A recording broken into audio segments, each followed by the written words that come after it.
That was the first sentence out of my son's mouth. No hello, no hug, no how have you been, just a hammer to the chest, casually delivered across a small round table in A. That smelled like burnt coffee and cheap wood polish. He didn't even look at me when he said it, just stared into the blue light of his phone screen like I wasn't even real. And maybe to him I wasn't. I sat there, frozen. The weight of those words sank in slowly, like watching ink bleed into a page. The world didn't stop spinning, but something inside me did. I looked at Thomas, my son, my only child, and barely recognized the man in front of me. He wore an expensive gray suit, cufflinks, a watch that probably cost more than my old pickup truck. His jawline was sharper now, his hair slicked back like he was modeling for a trust fund. He was 25, successful, confident, and cold. God, he was so cold. I remember when he used to run to me with scraped knees and Lego catastrophes, when he would beg me to read just one more bedtime story before the monsters could crawl out from under the bed. And now? Now he looked at me like I was the monster. I figured I'd save you the trip to the lawyer's office, he added, still scrolling. You don't need to waste your time sitting through paperwork. She left everything to me. The house, the vineyard, even the cars, the Bentley too. There was a smugness in his voice that cut deeper than the words themselves, like he wanted me to hurt, like this was personal. And maybe it was. Maybe this was his way of finishing what his mother started all those years ago when she ripped us apart and took him with her. She didn't just divorce me. She erased me, rewrote the narrative so cleanly that even Thomas started to forget who I was. Or maybe he just learned not to care. I didn't flinch, didn't argue. I just stared at him, trying to find the boy I once knew. I searched his face for something familiar, a flicker of softness, a moment of regret, but there was nothing. Just stone. I took a sip of my cold coffee and nodded slowly, pretending the words didn't hurt. Pretending I hadn't rehearsed this moment in my mind for days. It's not about the money, Thomas, I said finally. My voice cracked a little, and I hated that he probably noticed. I came to pay my respects. Your mother and I. We had a history, Thomas scoffed, finally looking up. A history. Dad, she hated you. She said you were the reason she had to start over. I clenched my jaw. I could have fired back. Could have reminded him of the lies she told in court, of how she weaponized her money and influence to make me look like a failure. But what good would it have done? He didn't want the truth. He wanted a villain, and she handed him one. She wasn't perfect, I said carefully. But neither was I. Marriage is complicated, son. What you saw. It was only part of the story. Thomas laughed under his breath, a bitter, humorless sound. Yeah, well, the part she left behind is $34 million and it's mine now. So if you're here looking for a payout, I'm not, I said sharply, cutting him off. I didn't come here to beg for scraps from a table I once built with her. I came here because I needed to look you in the eye and say something. I should have said a long time ago. He blinked, caught off guard. For the first time since I sat down, I saw the edge of his arrogant swabble. I'm sorry, I said. I'm sorry for disappearing. I thought I was doing the right thing by staying out of the way. I didn't want to drag you through the courts. I didn't want to fight her through you, but I should have fought harder to stay in your life. He looked away, and for a brief second, I saw it, his lip trembled. Just for a second. Too late now, he muttered. Maybe, I whispered, but maybe not. Maybe this isn't about money or property or who won the war between your mother and me. Maybe it's about what comes next. He didn't respond. The door opened behind me and a cold wind rushed in, but I barely felt it. I reached in too. My jacket and pulled out a small photo, just one, faded around the edges, taken when Thomas was 5. Him on my shoulders at the vineyard, both of us laughing. Back when we thought we had all the time in the world. I slid the photo across the table. He stared at it. His fingers hovered over it, hesitant, like it might burn him. She kept that vineyard, Thomas, but it was never just hers, I said quietly. We built it together. Every row of vines, every bottle of wine, every Sunday morning we spent planting. Under the sun. It was ours, and before she became someone I couldn't recognize, she was the love of my life. You came from that. He swallowed hard, but still didn't speak. I'm not asking for anything, I added. Not a check, not a handshake. I just want you to know who I am, who I really was. And if you ever want to talk, really talk, you know where to find me. I stood up. He didn't. I didn't expect him to. I walked out of that. The wind hit me like a slap, but I kept walking. Because despite everything being erased, rewritten, abandoned, I had finally said what needed to be said. I didn't know then what the lawyer would reveal, or that everything Thomas believed about the will, the vineyard, and the past was about to crumble like old paper in the rain. But I knew one thing for sure. The truth always finds a way back, even when you've been written out of the story. The room was heavy with a kind of silence that makes your heartbeat feel like a drum against your ribs.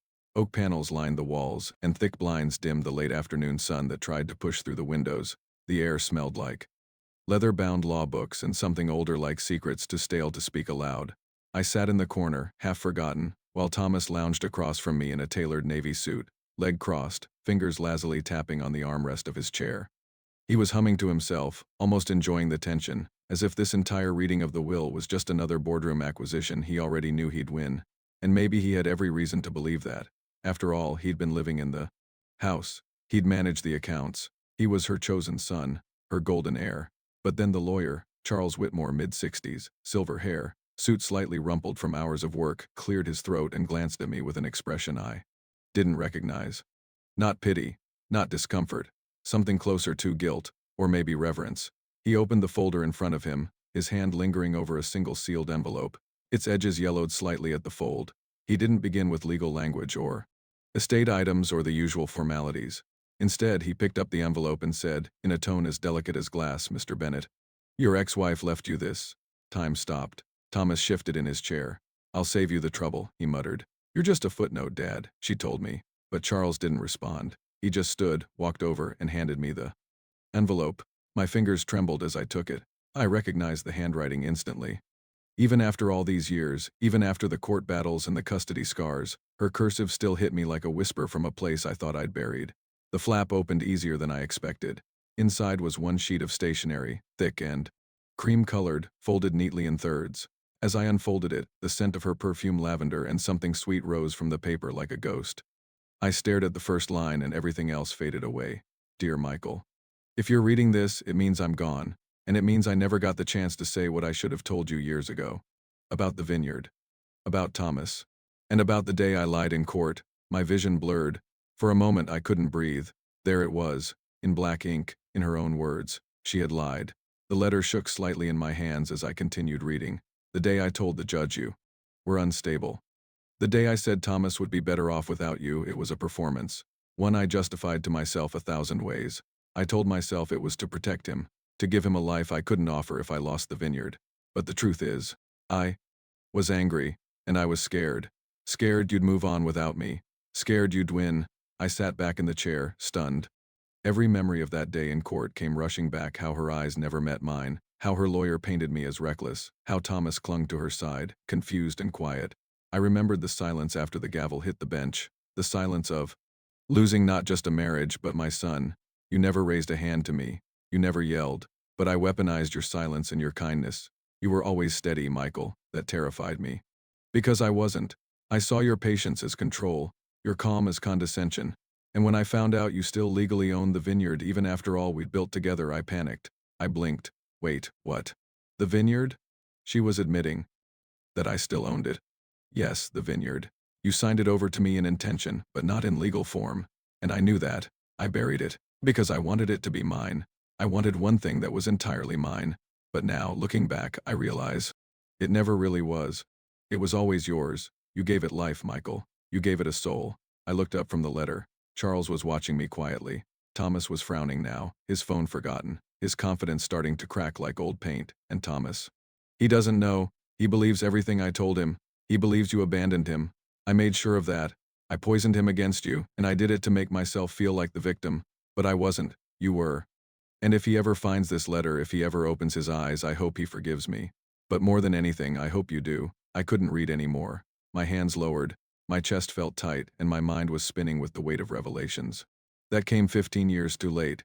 She had lied in court. She had kept the vineyard even though it was never hers. She had turned our son against me with a smile on her face and lavender in her hair. And now she was gone, and all I had left were her words and a funeral brochure still in my glove compartment.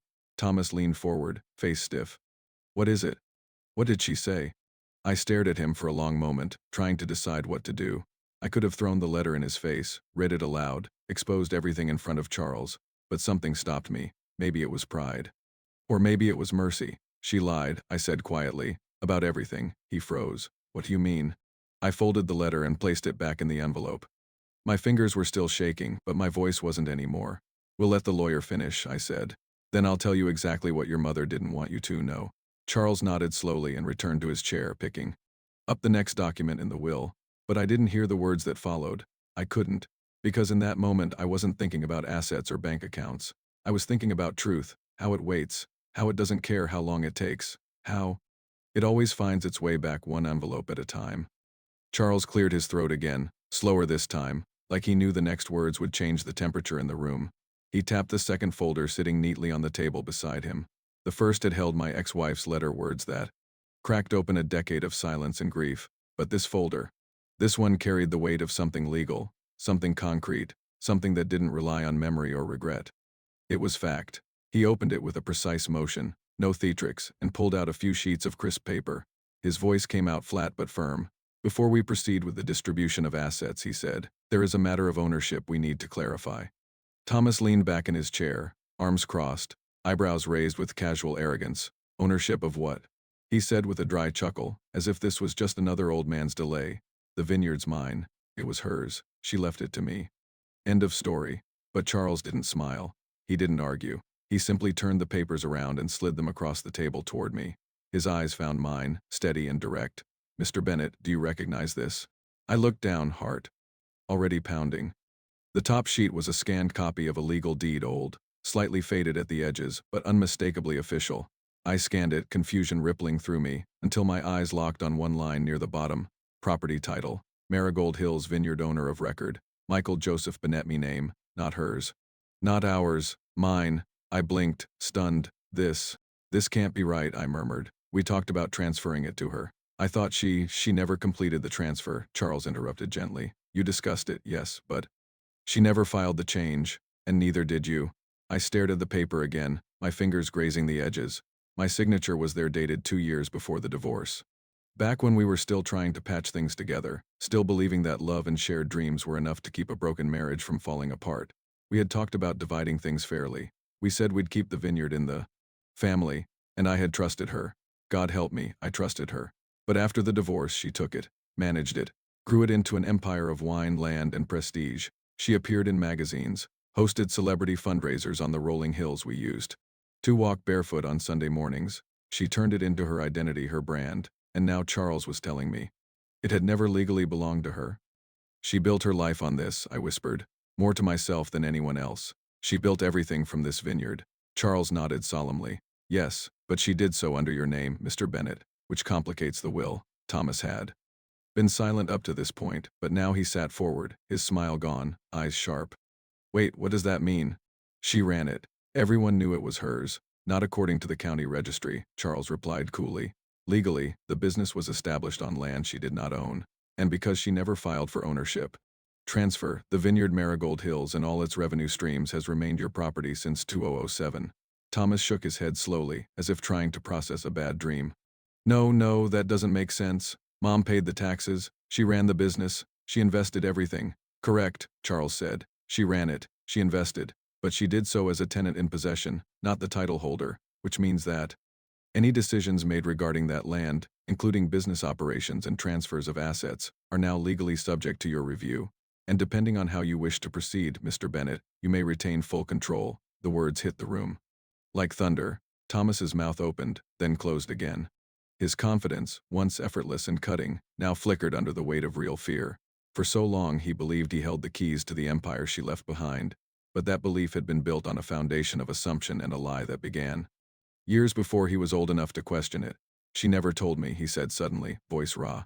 She never said any of this. She didn't tell anyone, I said, the bitterness creeping back into my tone. She buried it like she buried the truth about us. I looked at him, really looked at him, this son I barely knew anymore. His suit, his posture, his expensive watch, none of it could protect him from what he had just heard. And part of me felt sorry for him, because he had been just as much a pawn in her story as I had been. Charles leaned forward. There's more. Thomas and I turned to him in unison. She used your land to secure business loans, Charles said to me. The bank saw her as the face of the vineyard, but the collateral, the actual land, was tied to your name. That complicates ownership of several accounts and trademarks. And now that she's passed, those accounts are in legal limbo. Thomas looked pale. So what happens now? I exhaled, slow and deliberate. The anger was still there, but underneath it, something else was growing, something heavier. The realization that I wasn't just part of this story, I was the anchor. The foundation, everything she built was rooted in something I gave her freely, when love still had a fighting chance. She just never gave it back. I don't know, I said. But what I do know is this: whatever happens next, it doesn't start with what she left behind. Charles nodded again. We'll need to pause the distribution until these legal matters are resolved. I recommend we meet again in a week. Thomas stood up without a word. His jaw clenched, his eyes glassy. As he left the room, he paused at the doorway. If she lied about this, he said, not turning around, what else did she lie about? I didn't answer, because the truth was, we were just beginning to find out. There was something different about the paper Charles placed on the polished oak desk. The others had been crisp, white legal printouts, cold and clinical. But this one had weight. Not just in the gold-trimmed edges or the thick, high-quality parchment, but in the silence that followed as he laid it down. It was the kind of silence that arrives just before a storm. Charles adjusted his glasses, glanced at me once, then at Thomas, who sat stiff as stone, and finally cleared his throat. This, he said carefully, is the original will, signed, notarized, witnessed, and submitted to the registry for months before your mother's passing. His voice didn't rise. He didn't add drama. He didn't need to. The document spoke for itself, even before a single word was read aloud. Thomas leaned forward like a man about 2 pounds. The edge in his voice was thinly veiled panic. That's not the version I saw. She left me the estate, the vineyard, everything. We drafted it together. I sat in on the revisions. This has to be old, outdated. She changed it before she passed. His tone tried to command the room, but the fear underneath it betrayed him. His fingers gripped the arms of the leather chair tighter with each breath. Charles didn't look up as he opened the folder. She made several drafts, yes, but this is the one she signed. It's also the only one legally filed. All previous versions were marked invalid, and there's supporting documentation to verify her state of mind at the time of signing. I swallowed, unsure if I was ready to hear what came next. Part of me wanted to stand and leave, to walk away now, before my heart remembered too much. But another part, the quieter, steelier one, stayed rooted, because I needed to know. I needed to know what she had decided with her final breath. Charles began to read, "To my son Thomas, I leave my jewelry, including the wedding ring I no longer wore, and my personal stock shares unrelated to the vineyard. I hope these items serve him as memories of who I was, and perhaps one day help him understand the person I failed to be." Thomas's mouth fell open. His eyes darted to Charles, then to me, then back again. He looked like someone whose ground had just split beneath them. Charles continued, steady and measured. "To Michael Joseph Bennett, the man I once loved and always wronged, I leave the Marigold Hills Vineyard, the family estate in Sonoma, the trust account in his name, and full rights to the brand we built together, because it was always his soul that gave it life." I didn't breathe. Not for 10 full seconds. The air was so still, I could hear the second hand ticking on the wall clock behind Charles's chair. My pulse surged in my ears, not because of the vineyard, not even because of the estate, but because in her final declaration, she had done something I thought she was never capable of. She admitted it. She saw me. She remembered who we were before everything shattered. Thomas shot to his feet, knocking his chair backward with a dull thud. No. No, that's not right. She didn't say that. She didn't mean that. She must have been sick, confused. She didn't know what she was doing. Charles raised a calm hand. "I anticipated your reaction, Mr. Bennett," he said coolly. "That's why your mother also left behind a video statement. Would you like to see it?" Thomas stopped in his tracks. The color had drained from his face. "What?" Charles turned a screen toward us and tapped a few buttons. Within seconds, the monitor lit up, and there she was, a little thinner than I remembered, wrapped in a soft gray shawl, sitting in the sunroom of the vineyard house, her hands clasped tightly in her lap.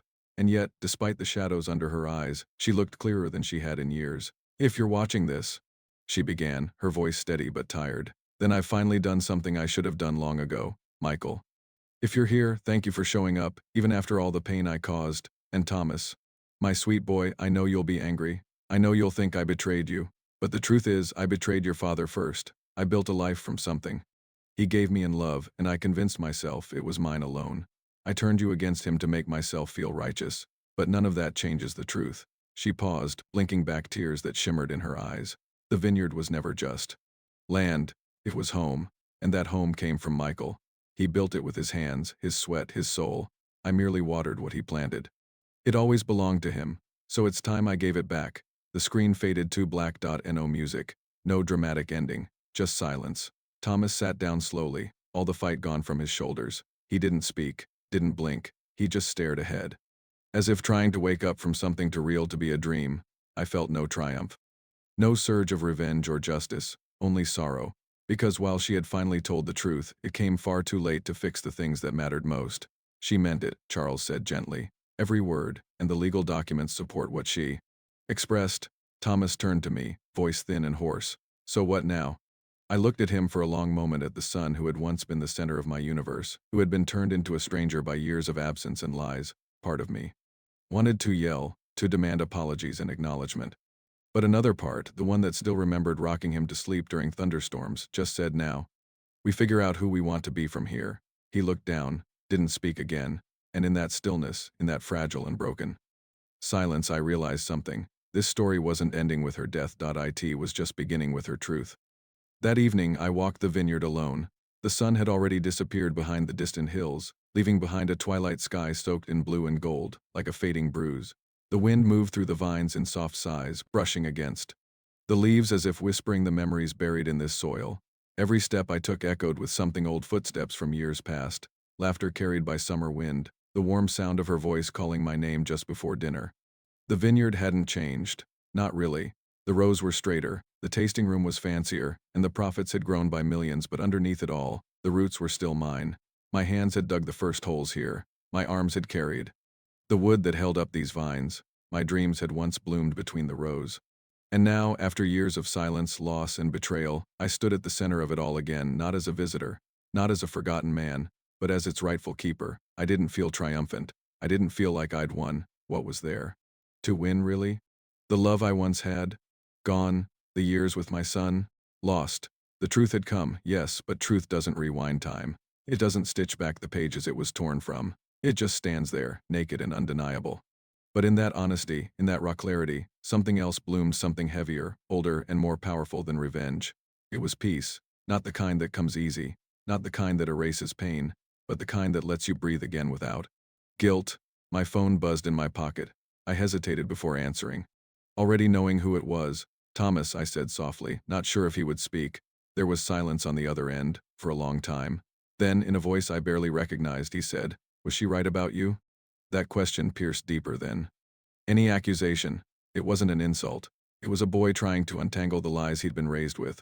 A man trying to figure out which version of his father to believe, the ghost his mother built out of bitterness, or the quiet man now standing under the stars, holding on to something she could never fully steal. I didn't answer right away. Some questions don't deserve easy answers. She was right about one thing, I finally said. This vineyard. It wasn't just land. It was love. And love doesn't disappear just because people do. More silence.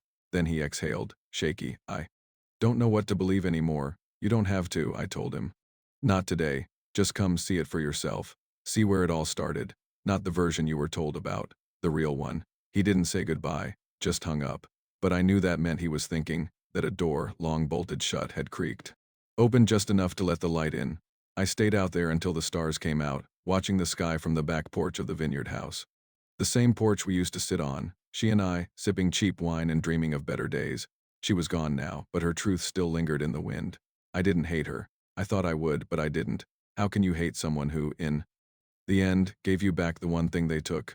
A week later, Thomas showed up. He didn't knock, just walked across the gravel drive, hands in his coat pockets, eyes scanning the fields like he was seeing them for the first time. He looked older than he had a week ago, not in the face but in the shoulders, in the way he moved, like he was carrying something heavier than disappointment. You built this? He asked. I nodded. Every row, every beam, even the old well. Back by the oak tree. Your mother made it shine, but I laid the first stone. He walked with me in silence, through rows of ripening grapes, past the rusted swing I once hung for him in the summer he turned 6. He stopped to touch the weathered wood, and I saw something soften in his eyes. She made me hate you, he said finally. She told me you abandoned us. I know, I said, and I let her. He looked at me sharply. I didn't fight, I added, not like I should have. I thought giving you peace was better than dragging you through courtrooms. I thought staying quiet was the kindest thing I could do. But silence has a price, and you paid for it. He didn't say anything, just nodded. Later, we sat on the porch with 2 glasses between us. He didn't drink his wine, just stared out at the fields, quiet, distant. I don't want the vineyard, he said at last. It was never about wanting it, I replied. It's about knowing where it came from. He turned to me. I don't want your money either. I met his gaze. Then let's build something else. He frowned. Like what? A relationship, I said. Not perfect, not fast, but real. No more lies, no more silence. He looked away, but this time I saw a tear catch in the corner of his eye, and he didn't hide it. Weeks passed. The vineyard became a place of healing, not just for me but slowly, quietly for him too. He visited more often, asked more questions, We walked the rows and talked about nothing and everything. He started to smile again, not the polite one, the real one. The one I hadn't seen since he was 10 years old and still called me dad without hesitation. I didn't want revenge, but what I got was something better. A son not reclaimed but rediscovered. A truth not weaponized but offered. A land not just returned but remembered. Because even broken, buried love has roots, and this vineyard. It remembered everything.